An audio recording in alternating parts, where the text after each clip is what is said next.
নমস্কার বন্ধুরা, সকলে কেমন আছেন? আমি আবারও চলে আসলাম আমার একটি কাজের ভিডিও নিয়ে। আমি রিমা নন্দী।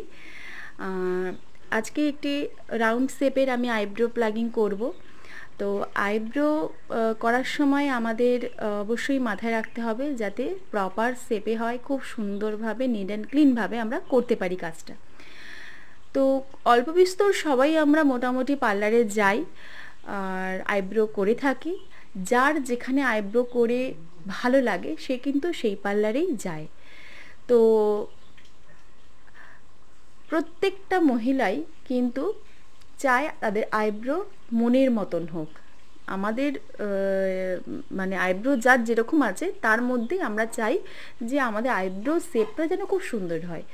কেউ রাউন্ড শেপ চায়, কেউ ধরুন তিকোনা মানে আর্চ শেপ চায়, কেউ একটু ভি শেপ চায়। যার যেরকম শেপ তার পছন্দ করে সেরকম চায়। তো দেখুন আমার আইব্রো প্লাগিং হয়ে গেছে।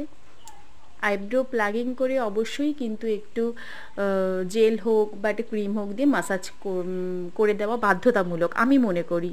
তাহলে কি হয়, আমরা যে লোমটা তুলছি লোমকূপগুলো ফুলে থাকে, ব্যথা লাগে। অবশ্যই যাদের হার্ডিস ব্যথা লোমটা ব্যথা লাগে, সুতরাং তারা আরাম পায়।